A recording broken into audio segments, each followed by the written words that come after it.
Hello hello everyone hi. आज के इस वीडियो में देखेंगे question number 3025। Find the number of ways to place people one. ये बोल रहा है कि हमारे पास 2D array of points given है n क्रॉस 2 साइज के। इंडिविजुअल पॉइंट ऑफ आई क्या डिनोट कर रहा है, xi y i, that is the point on the xy coordinate plane. ये बोल रहा है कि count the number of such pairs a, b जहां पर a is on the upper left of side b, something like this, कि a ऐसे upper left में है तो ऑब्वियसली बी का पर्सपेक्टिव ए के एस्पेक्ट से क्या होगा, बॉटम राइट है ना। बॉटम राइट होना चाहिए, ए टॉप लेफ्ट होना चाहिए, ऐसा कुछ पहला कंडीशन है। And the second condition they are mentioning here is there are no other points in the rectangle और the line they make including the border. ठीक है, और हम जो ऐसे दो पॉइंट सिलेक्ट करेंगे, इनका अगर हम ऐसे एक्सटेंड करके रेक्टेंगल बनाएं तो फिर ये जो रेक्टेंगल बनेगा उस रेक्टेंगल के ना अंदर ना बॉर्डर पे कोई भी ऐसा other third element, third point exist करता हो, ऐसा कोई एग्जिस्ट नहीं करना है। ठीक है, अगर ये कर रहा है we would consider that as a valid pair and I will just store in our answer and return the answer as the final answer। ठीक है, ये बोल रहा है कंस्ट्रेंट क्या है, 50 है n की वैल्यू और लेंथ 2 है, और and the important thing here is all the elements points are distinct from each other. मतलब कभी भी ऐसा कोई नहीं आएगा कि x1 x2 और y1 y2 दोनों एट ए टाइम बराबर हो रहा हो। तो उस एग्जाम इस क्वेश्चन को समझने के लिए कि क्या एग्जैक्ट सेंस है इस क्वेश्चन का, we'll just look into this question.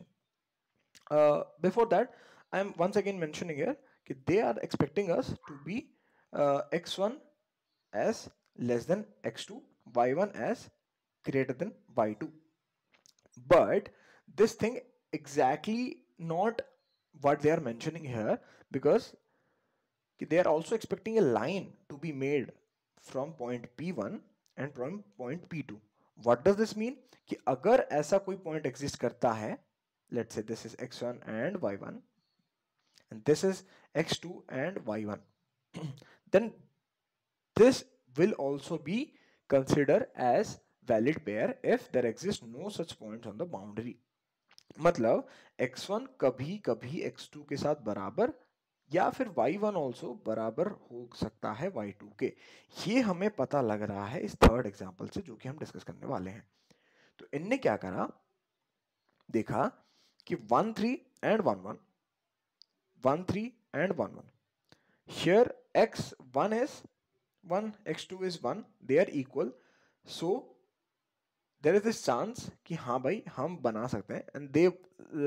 And we are checking here कि इन बिटवीन कोई एलिमेंट है क्या इस पॉइंट पी और इस पॉइंट पी के बीच में। हम बोलेंगे नहीं है क्योंकि जो थर्ड पॉइंट है ये दूर है, तो बोलेंगे अच्छा ठीक है, this is a valid pair, this is a valid pair. अब नाउ द पॉइंट 1 1 3 1 जिसमें y की वैल्यू सेम है, y1 y2 सेम है, this will also be a valid pair क्योंकि इनके बिटवीन में ना कोई भी एलिमेंट नहीं है present. And the third combination that we are to check here is 1 3 and 3 1।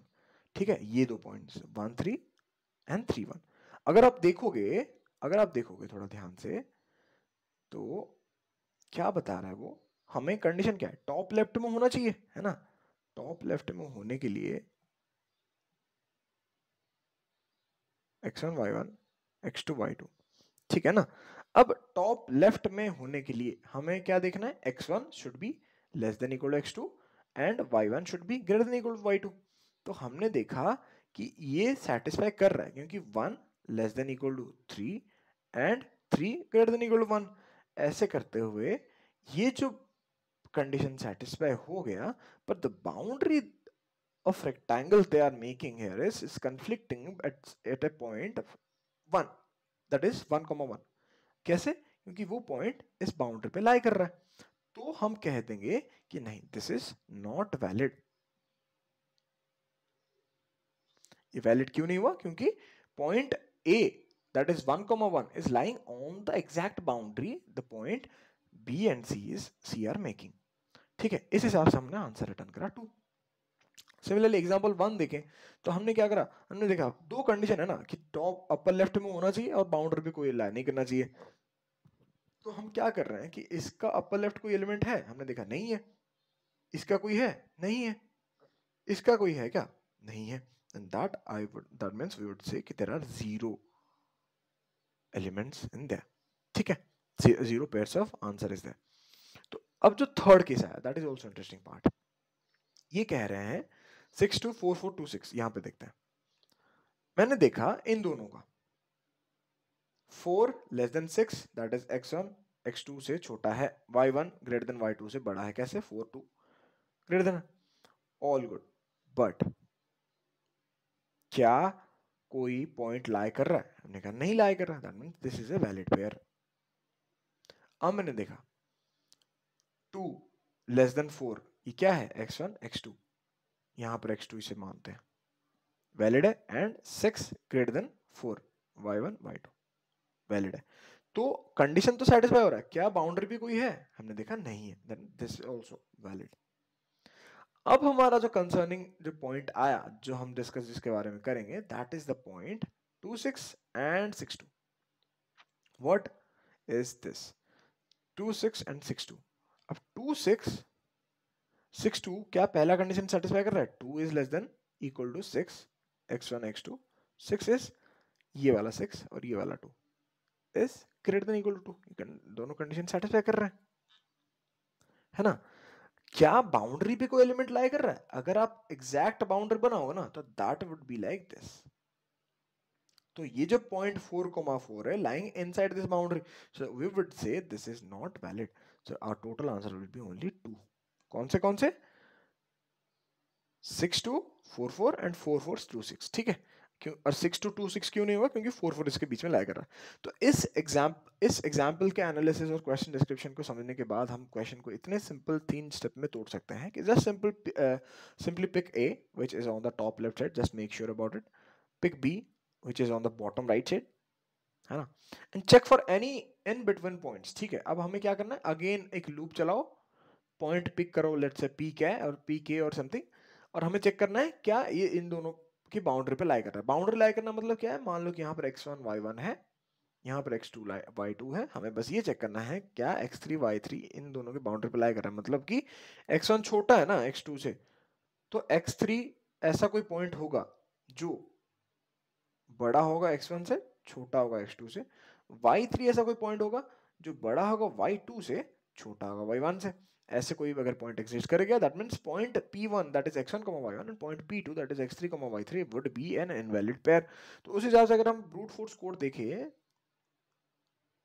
तो हम क्या कर रहे हैं? एक लूप चला रहे हैं that is of order of time n, जिसमें हम x1 y1 पिक कर रहे हैं. वी आर मेकिंग श्योर बाद में कि ये टॉप लेफ्ट ही हुए. टॉप लेफ्ट के लिए कंडीशन क्या है? x1 is less then x2, y1 is less than greater than equal to y2.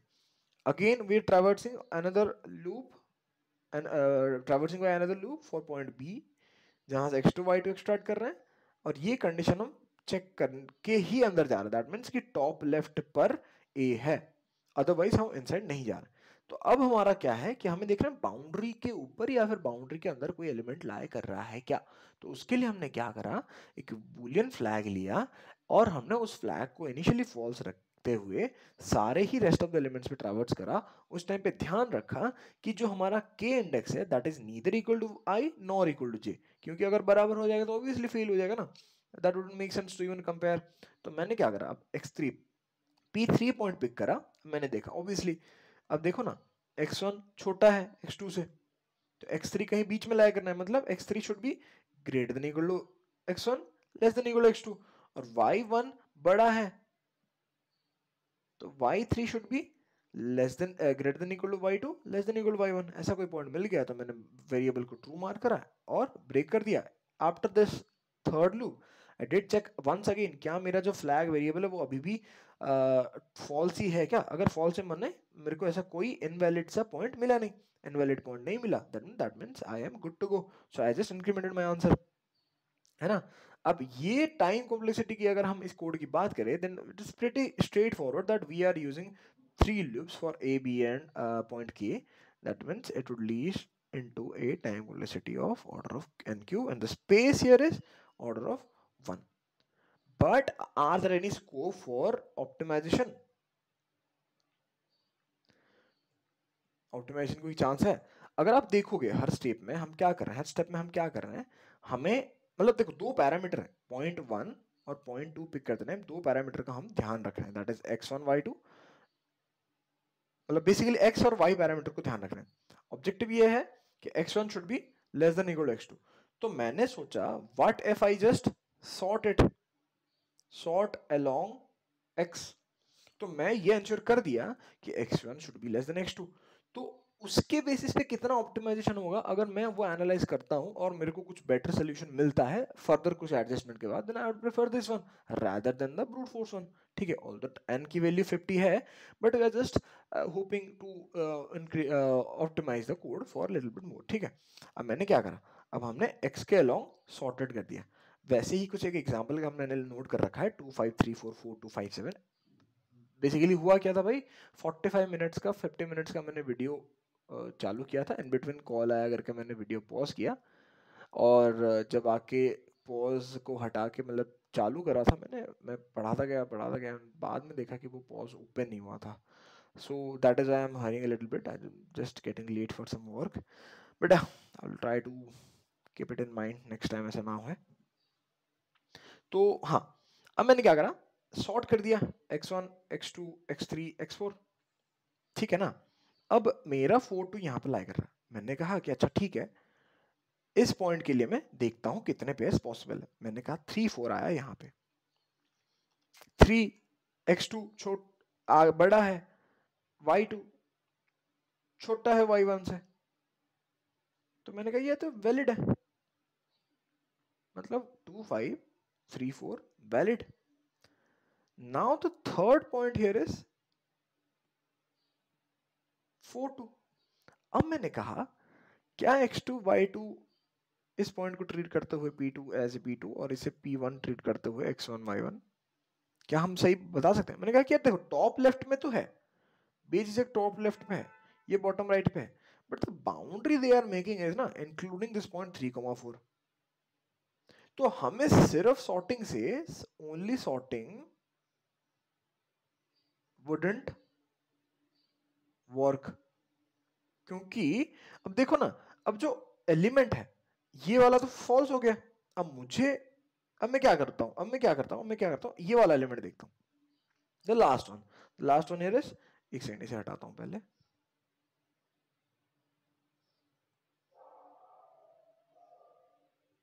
5 7। ठीक है, 5 and 7, 5 7 is lying here, let's say this is p4 with x4 and y4।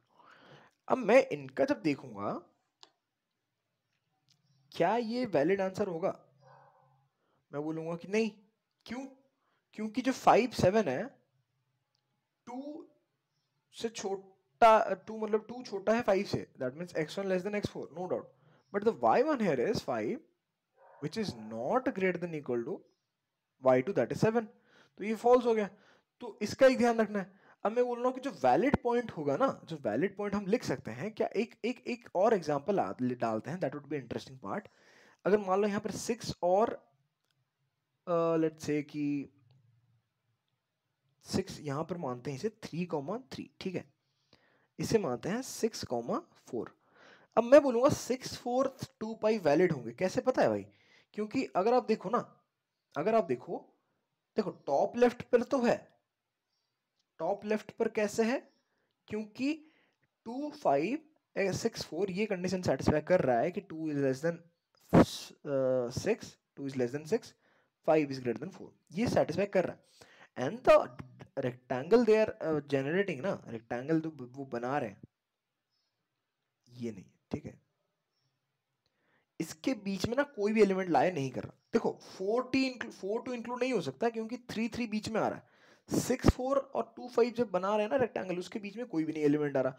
तो हम क्या करेंगे, हर एक पर्टिकुलर ए के लिए ना एक मैक्स वैल्यू कैरी करेंगे कि वाई ए से तो छोटा ही रहना है, वाई ए से बराबर या ऊपर चला गया तो इनवैलिड हो जाएगा, जैसे कि ये पॉइंट इनवैलिड हुआ है ना, ये पॉइंट जैसे इनवैलिड हो ना वैसे इनवैलिड हो जाएगा। But for the rest of elements हमें ये ध्यान रखना है y1 से जो जस्ट नीचे वाले जो y's हैं वो कितने मैक्स आ चुके हैं। अगर जैसे मैंने देखा इस पॉइंट पे y मैक्स जो मेरा आया था दैट इज 3, इस पॉइंट पे 2 आया, तो ऑब्वियसली 2 है ना, छोटा है 3 से, तो that means I can't consider it. ठीक है, but the 6 4 here is having value 4 which is greater than this y max, that is 3, तो मैं आंसर कंसिडर कर सकता हूँ।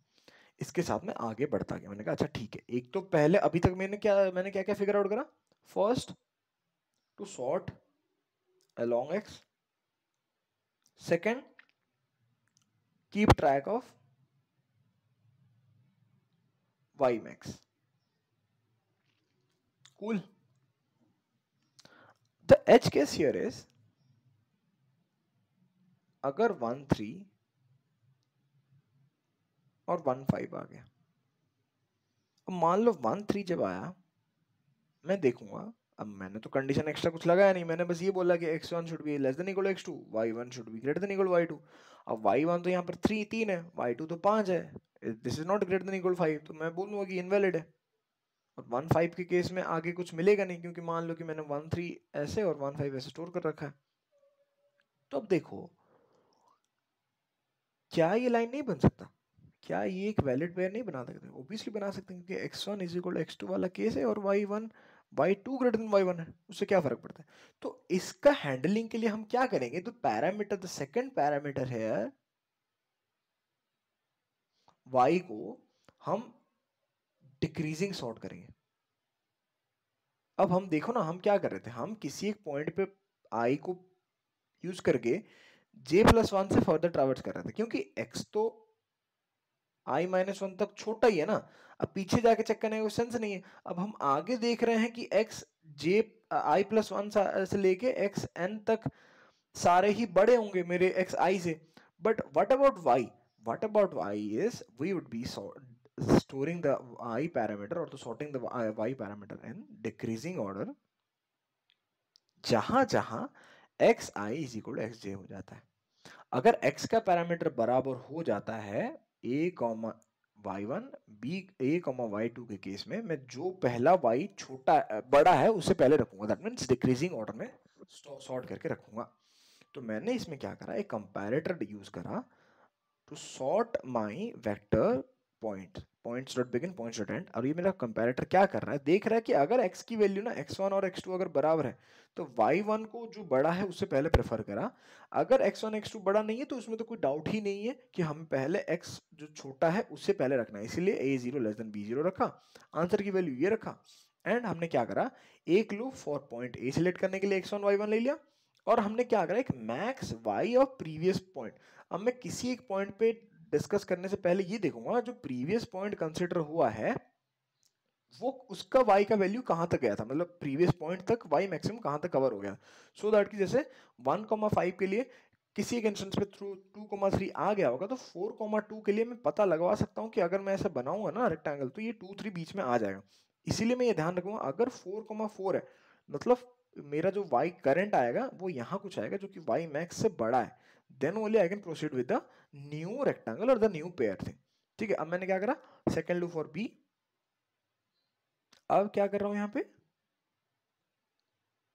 x2 y2 करा, दैट इज j0 j1। अब मैंने देखा क्या जो मेरा करंट y2 है, y2 is the current y2, max y previous से बड़ा है, इनिशियली मैंने इंट मिन से शुरुआत किया था, और y2 obviously should be less then y1, क्योंकि यही y1 नहीं तो मेरा सोर्स ऑफ ट्रूथ है कि मेरा टॉप लेफ्ट पॉइंट है a, that is x1 y1, otherwise क्या फायदा रहा, है ना, y2 is less than equal to y1। अगर ऐसा है तो आंसर प्लस प्लस करा, और इस y2 को भी मैंने इसमें ट्रैक रख दिया कि फर्दर जो भी पॉइंट कोई y3 करके आएगा that has to be also less than equal to this, और जिसमें y2 का कंट्रीब्यूशन भी चेक कर लेंगे यहाँ पर। ठीक है, तो मैक्सिमम ऑफ दिस पॉइंट ले लिया, एंड नेक्स्ट प्रोसेसिंग करते गए हर इंडिविजुअल के लिए। अब हमारा जो टाइम ऑप्लेसिटी है that we have decreased to order of n square, and the space is still order of constant. तो यार थोड़ा जल्दबाजी में हुआ video, I am really sorry for that, I honestly feel sorry for it, but क्योंकि ऐसे discontinuity ना आए करके I am just putting this video. Please let me know if you face any difficulties, I'm happy to help you guys. या बस यही था, interesting question था, बट थोड़ा ध्यान रखते हुए करना है ताकि कहीं एच केसेस वगैरह मिस ना हो जाए हमसे। ठीक है, तो नेक्स्ट वीडियो तक happy coding, take care, bye bye.